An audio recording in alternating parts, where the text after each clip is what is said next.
Na verdade, muitas pessoas que eu conheci ao longo desses anos como professora de filosofia, quando têm esse interesse pela filosofia, passam por uma experiência muito semelhante.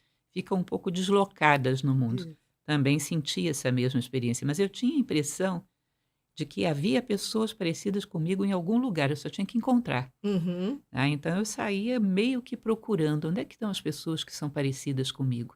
E uma necessidade muito grande de encontrar um sentido para as coisas que eu estava fazendo. É como se a vida ninguém me explicasse o que significava aquilo. O que é que nós estamos fazendo aqui? É como Uhum. se a gente estivesse numa mesa e alguém distribui as cartas e a gente começa a jogar, mas ninguém diz quais são as regras do jogo, quem está ganhando o quê, quem está perdendo o quê. E por quê, né? Exato. Eu recordo uma vez uma experiência que para mim foi muito marcante, que eu guardo na memória como uma prova de que eu já tinha uma inclinação filosófica. Eu tinha meus 12 para 13 anos. Estava assistindo Sessão da Tarde com a minha mãe sentada no sofá. E aqueles filmes americanos que mostram aqueles indígenas Sim, norte-americanos, sim, né? Do Velho Oeste, isso, aquela Velho coisa. Oeste em Isso geral. mesmo. E aí havia uma tribo de índios que eles estavam fazendo uma dança em torno de uma fogueira, uma dança de invocação da chuva. Uhum. Que aí eles faziam uns movimentos repetitivos, aqueles índios americanos com todos Uhum. aqueles paramentos, faziam um movimento repetitivo, baixavam, batiam o tacape no chão, levantavam, giravam, faziam um certo som, voltavam a fazer tudo de novo, circular. Aí, de repente, eu parei, olhei para minha mãe e falei: "Minha vida é igualzinha desses índios". Ela me olhou assim: "Como Sempre a assim, mãe minha dela. filha?" Explique, explique, explique. "Como assim?" Eu falei: "É, mãe, eu acordo de manhã, tomo café da manhã, vou para o colégio, volto do colégio, faço TV de casa, vejo televisão, durmo, acordo de manhã, vou para o colégio, volto para o colégio". Tudo. Exatamente a mesma coisa, só tem uma diferença. Eles sabem por que que eles estão fazendo isso, eles estão chamando a chuva. Eu estou chamando o quê? Eu estou invocando o Verdade. quê, né? Isso. Uhum. O que que eu estou invocando com isso? E ela me olhou, e isso, claro, me rendeu uma visita a um psicólogo, porque minha filha acha que é índio. Foi bom, né? Foi bom, mas foi uma experiência muito marcante para Você deu mim. sorte ao psicólogo. A minha mãe levou um psiquiatra, que fez na época o eletroencefalograma e disse que eu tinha disritmia, que hoje não significa nada, entendeu? Hum. Pois é, foi essa experiência para mim foi muito marcante, porque mostra o que que eu já estava procurando nessa época, com 12 anos. Uhum.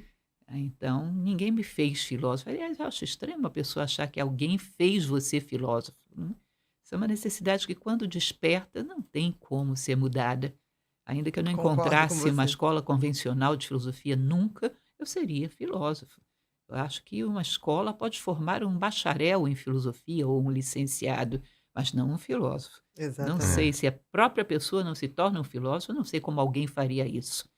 Tem uma passagem de Sócrates que eu gosto muito, e do anedotário sobre a vida de Sócrates, que eu gosto muito de contar, que se diz que um dia os discípulos dele falaram: "Sócrates, você é tão bom nisso que você faz, por que que você não pega os políticos de Atenas, era a época dos 30 tiranos, não dá aula de filosofia para eles até eles se transformarem em filósofos?" E aí ele falou: "Minha mãe, Fenaretes, era uma parteira.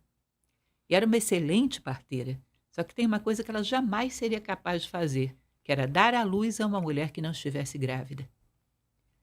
Exatamente essa ideia. Se a pessoa está grávida, alguém pode ajudar no parto. Mas se não está, Não tem como fazer não um há parto. como fazer. Esse teste positivo de gravidez é uma conquista individual. Não há como fazer E uma isso. escolha, né, É. na maioria das vezes, se Uma pudesse, necessidade uma que gerou um necessidade. despertar em algum momento, né? Você acha, eu tenho uma sensação, Lúcia, que todos nós, eh, seremos filósofos um dia. Não sei quantas gerações isso leva, porque eu acho que, em última instância, e eu acredito muito, nessa coisa de é como se todos nós estivéssemos em busca da sabedoria, do conhecimento, de um mundo que existe, ideal. Só que tem gente que não sabe que tá nessa que tem essa estrada a percorrer, né. Você perguntar assim: "Eu vou chegar a ser uma filósofa essencial nessa existência?" Talvez não, mas eu sei que eu me propus a estar nessa caminhada. O tempo é que vai dizer. Você acha que todo mundo em si, na sua evolução espiritual, no seu despertar da consciência, um dia será um filósofo, pelo menos no início dessa caminhada? Eu acho que num determinado momento, essa rotina, essa sobrevivência sem um sentido maior, vai esgotar as buscas de realização do ser humano. E vai haver uma necessidade de algo mais. E essa necessidade de algo mais, essa busca de sentido, é a filosofia. Agora, Exatamente. acredito que vai haver pessoas que passaram toda uma vida sem ter noção de que são filósofos, mas de fato são.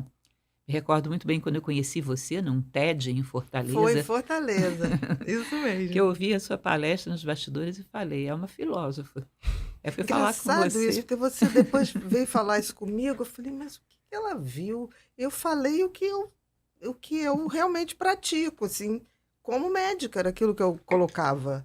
E eu me lembro que muitos pacientes, às vezes, falavam assim, eu não entendi nada que você falou para mim, mas me dá essa folhinha, porque eu sempre fiz a consulta escrevendo, fazendo uns Uhum. esqueminhas, e ele falou, não joga fora não, eu vou levar, porque eu tenho esperança de um dia entender. E muitos cresceram e falaram, eu tenho as folhas. Eu falei, eu não acredito que você tem essas folhas. Então, assim, eu tive essa experiência com os pacientes. Eu parei de atender esse ano, depois de 37 anos. Então, eu peguei gerações. Eu peguei crianças de 7, que depois eu conheci, fui a casamento, conheci filhos, deles voltarem e falar, queria que você desse uma olhada para ver se ele tem um perfil mais da minha esposa, meu, dentro dessa personalidade, o que a gente pode ajudar a acertar mais, errar menos. Eu acho que de alguma maneira eu consegui passar isso, né? No sentido, a grande maioria dos meus pacientes, depois de pouquíssimo tempo, não me procurava mais porque estava doente, mas porque estava num processo de não adoecer, de não voltar a cometer os mesmos erros. Eu sempre falava isso. É muito fácil tirar uma pessoa da depressão. Difícil é transformá-la de tal forma que ela não repita, Não caia mais. não caia É. mais. Isso sempre foi o desafio.